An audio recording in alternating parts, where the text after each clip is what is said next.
नमस्कार। आपसे दिखा आगे से आज मैं आपको बताने जा रहा हूँ कि श्रावण मास महीना का एक वीडियो मैंने एक बार कर चुका हूँ।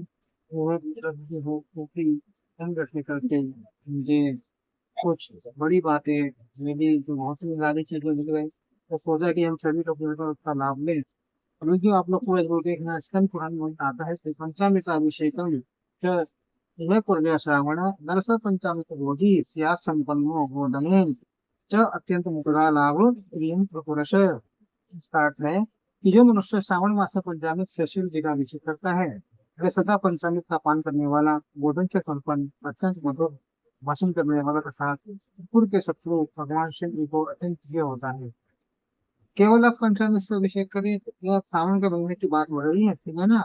तो महाराज पंचामृत कैसे बनाना है हमको? पंचामृत बनाने के लिए ना आप जितना दूध लेते हैं उससे आधा दही, फिर उसके आधा घी, और उससे आधा शहद, उससे आधा गुड़ का पानी लेना चाहिए। कहीं कहीं पर मात्रा ऊपर नीचे भी होती है, लेकिन आपको जितना एक बस्ते ले रहे हैं उसके आधे आधे से लेना है पिरामिड स्कीम के तहत दूसरी वस्तु, ठीक है। तो इस पंचामृत को बनाकर आप रोज शिव जी का अभिषेक करें। शिव जी का अभिषेक किस नीति से करना चाहिए, एक तो विपरीत पाठ हो गया। यदि आपके पास वह है तो उससे आप लोग कर लें। अपने चैनल पर पहले था, लेकिन कुछ दिक्कतों के कारण उसको हटाना पड़ा। आने वाले समय में मैं विपरीत पाठ भी अपनी चैनल पर ले आऊंगा, लेकिन इस बार संभव कोशिश करता हूँ। और दूसरा विकल्प भी हमारे शास्त्रों में दिया गया है कि षडाक्षर मंत्रों के माध्यम से भी आप शिव जी का अभिषेक कर सकते हैं। फिर और भी विकल्प है कि आप ना कुछ सूक्त के माध्यम से भी भगवान शिव जी का अभिषेक करते हैं। मैं आगे बताऊंगा मैं आगे की उसका कितना लाभ है, ठीक है। तो आप पंचामृत से रोज करना, चाहे सावन का महीने में अभिषेक तो कर लीजिए कम से कम। आगे उन्होंने आता है कि पत्रावल्यात भोजान स्वर्ण भाजन भोजन शाक भोजन से स्याद्वे शकर्ता नरोत्तम। का अर्थ है कि पत्तल पर भोजन करने वाला श्रेष्ठ मनुष्य स्वर्ण पात्र में भोजन करने वाला तथा शाक को त्यागने से शाक का कुंड। देखिए यहाँ पर, यहाँ पत्तल पे भोजन यानी पलाश के पत्तल की यहाँ पर बात हो रही है। पलाश का पत्तल नहीं मिले तो कमल के पत्ते पर आप लोग भोजन कर सकते हैं। वह भी नहीं मिले तो कहीं पर बड़ के पेड़ों का वर्णन आता है, ठीक है ना।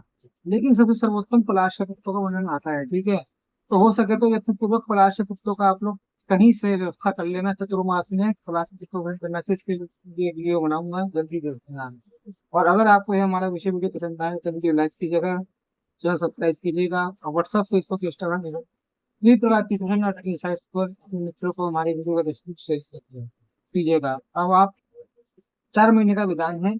चतुर्मास के नियम में आता है, आप लोगों ने वीडियो सुना होगा तो उसके अंदर मैंने बताया है। यहाँ पर सावन की महिमा है और सब्जी भी यहाँ बता रहे हैं कि सावन में पत्तल पर भोजन करना चाहिए। आगे वर्णन आता है कि केवलम भूमि शायतु कैलाशवा समापनियात।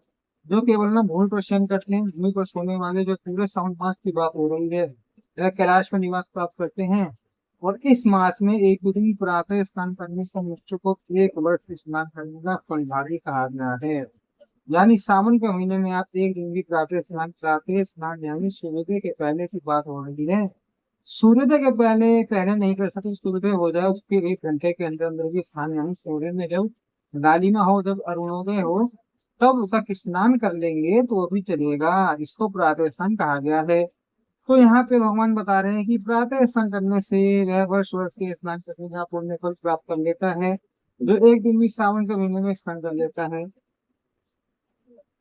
ठीक है, जो पूरे महीने स्नान करने का संकल्प लेंगे तो वह बहुत अच्छी बात है। देखिए, कृपणता यानी कंजूसी ना आप संसारिक चीज वस्तुओं में रखिएगा, लेकिन आध्यात्मिकता में आप लोग ना बढ़ चढ़ कर लाभ लीजिए, ठीक है।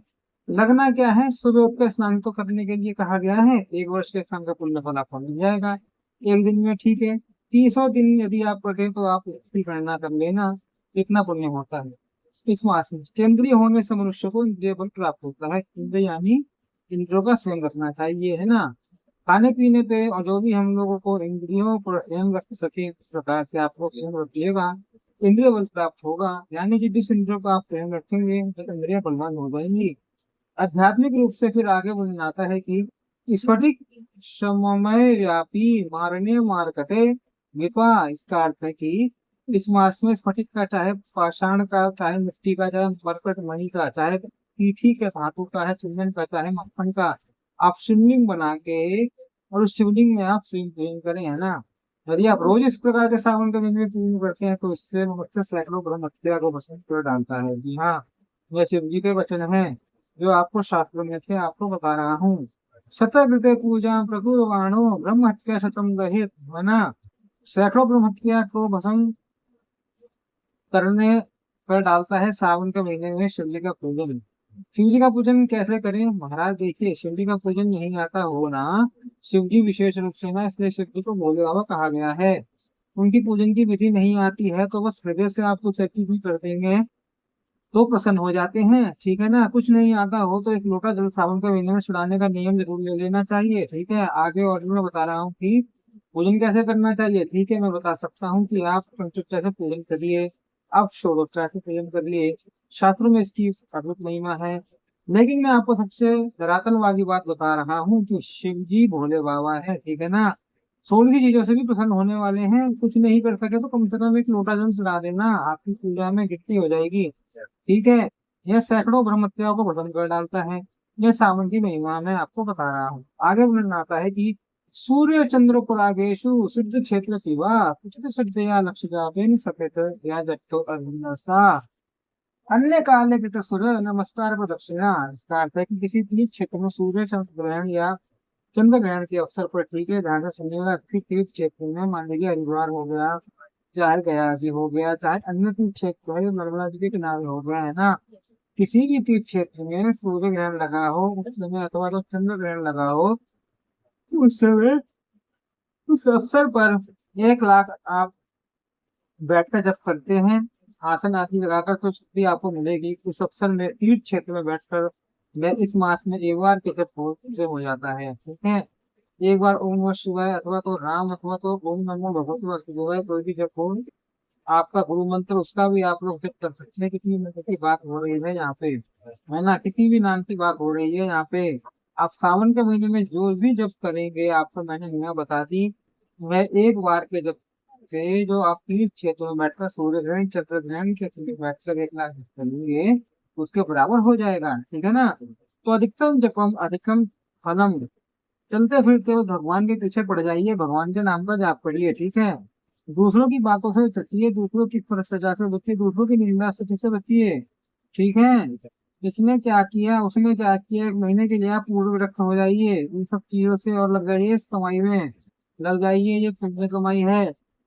इसमें लगना कुछ नहीं है, कुछ धन नहीं लगेगा, बाकी कुछ नहीं लगने वाला है, मिलेगा बहुत कुछ, ठीक है। ये सावन की महिमा मैं आपको बता रहा हूँ, ठीक है। अब अन्य समय में जो 1000 नमस्कार और प्रदक्षिणाएं की जाती है उनको जो फल होता है इस मास में वह एक बार करने से प्राप्त हो जाता है ना। शिव जी को प्रणाम करें, सूर्य भगवान को प्रणाम करें। जो श्रद्धा भक्ति से सावन का महीना चल रहा है ना, तो महीना चल रहा है, हाँ, भगवान कह रहे हैं एक बार भी अन्य समय में जो 1000 बार आप नमस्कार करें, हर प्रदक्षिणाएं करें, या एक बार भगवान शिव जी को शिवलिंग के सामने प्रणाम करने मात्र से इसका फल मिल जाता है।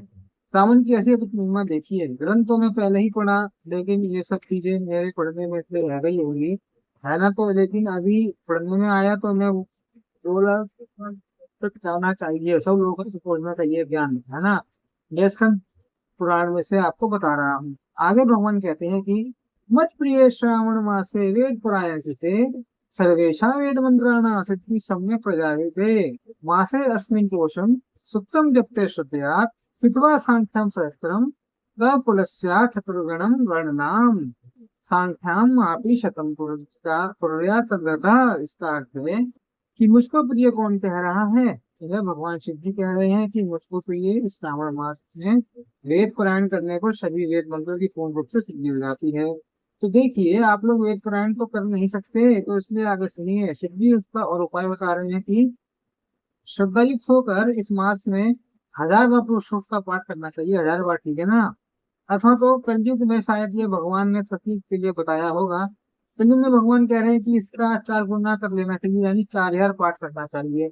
यदि यह करने में असमर्थ है तो ठीक है ना, 4000 पाठ कैसे कर पाएंगे, असमर्थ हुए भगवान ने और इसको सरल बना दिया, ठीक है। यदि आप 1000 पाठ करने में असमर्थ हो जाए आलस्यहीन होकर मात्र 100 पाठ कर लीजिए। किसका? पुरुष का।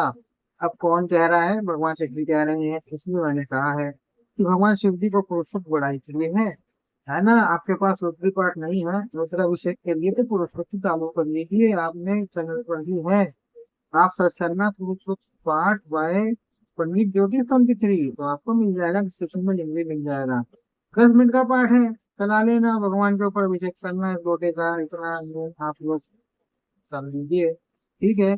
भगवान देखिए क्या कह रहे हैं कि केवल 100 पाठ कर लेना चाहिए। 100 पाठ आप 100 बार तो सुन ही सकते हैं। इस पुरुषोत्त को चलाकर सुन लीजिएगा। जरूरी नहीं कि वेद मंत्रों का पाठ किया जाए, सब लोग नहीं पढ़ सकते हैं, कोई बात नहीं। इसलिए श्रवण करने मात्र से भी वही पुण्य फल कहा गया है। चिंता काहे करते हैं? Why you fear when I am here? We have all the solution। ये जो पुरुषोत्त है वेदों से लिया गया है, ठीक है। तो देखिए 108 पाठ करना चाहिए। यहाँ तो शिव जी बता रहे हैं ऐसा करने वाला ब्रह्मत्या आदि पापों से युक्त हो जाता है। मतलब कि सॉरी, युक्त नहीं, मुक्त हो जाता है। मतलब कि सब प्रकार के पापों से उसको क्षमा मिल जाती है, छूट जाता है। इसमें संदेह नहीं। भगवान शिव जी कह रहे हैं आखिरी में कि इसमें संदेह मत करना। ठीक है। ब्रह्म इत्यादि पापेभ्य मुक्ते नाथ संशय। इसमें संशय करने वाली कोई बात ही नहीं है। लेकिन भगवान समझ गए कि मैं इतना बोलूंगा तो भी उनको समझ में नहीं आएगा, इसलिए भगवान देखो ये क्या कह रहे हैं कि गुरु तल्पे कृते पापे पाप परम नास्ते तत्सदृश्यम पुण्यम पवित्रम पापनाशनम बिना पुरुष जाप नयदे तम्यप अर्थवादमिदम प्रया नरो निरही भवे। इसका सुनिए, भगवान को पता था कि मैं कहूंगा वह करो, इसमें संशय मत करो, लेकिन लोग नहीं मानेंगे। इसलिए भगवान कहते हैं कि गुरु पत्नी के साथ सर्वजन्य पाप के लिए यह मान प्रायश्चित है। जैन का अभिप्राय यह है, भगवान शिव जी का आपने दुनिया का सबसे बड़ा पाप कर लिया हो, ठीक है ना। सावन महीने में केवल आप 100 बार या पुरुषोत्त का पाठ श्रवण करिए, ठीक है। यह पाप भी आपका क्षम्य हो जाएगा। पुरुषोत्त पाठ से आप भगवान के ऊपर अभिषेक करिए। केवल आप चला लेना, सुन लेना, वही पुण्य लाभ जो आपको बताया जा रहा है वही मिलने वाला है, ठीक है। इसके अलावा कोई पवित्र तथा पाप में ऐसा कुछ भी नहीं है। यह भगवान शिव जी कह रहे हैं, ठीक है। पुरुष सप्तोदि के जप के बिना इस मास में एक भी दिन व्यतीत नहीं करना चाहिए। जो मनुष्य इस फल को अथर्ववाद कहता है वह नरकगामी होता है। आखिरी में भगवान शिव जी ने यहाँ भी कह दिया, पहले कहा कि संशय मत करना पुरुषोत्त के पाठ के ऊपर, आखिरी में ये कह दिया कि फिर भी जो लोग संशय करेंगे, अथर्ववाद करेंगे, वह नरकगामी होंगे, नरक में जाएंगे। ठीक है। जो भोले बाबा है उनको कल्याण स्वरूप कहा गया है, इसलिए उनको शिव कहा गया है। ठीक है। ये सारी की सारी बातें भगवान शिव जी ने साक्षात अपने श्रीमुख से कहा है। इसको स्कंद पुराण में वर्णित किया गया है, और वही का वही हम लोग सुन रहे हैं परस्पर चर्चा से। ठीक है। अब आपकी मर्जी, इस वीडियो को आप दोबारा सुनना चाहे तो सुन लीजिए। ठीक है। वीडियो बड़ा ही सुंदर है, मैं पढ़ रहा था तो मुझे इतना अच्छा लगा कि जरूर तुरंत बनाऊं। तुरंत पढ़ा, तुरंत मैं बैठा बनाने के लिए, ताकि आप सभी लोग को आवाज में पहुंच सके। ठीक है। औरों को भी भेजिएगा, औरों को भी बताइएगा, आप खुद करिएगा। आप ही बता दूं, पुरुषोत्त का पाठ जरूर सुनिए। पुरुषोत्त के माध्यम से भगवान का अभिषेक करिए। सबसे सरल साधना शुरू को स्नान कर दीजिए। ज्यादा कुछ साधना नहीं बताइए, भगवान शिव जी ने दोबारा सुन लीजिए अच्छे से, इसको अपने जीवन में उतार लीजिए। मिलते हैं अगले वीडियो में, जब तक के लिए ओम नमो नारायण। ओम नमो भगवते वासुदेवाय। नमस्कार।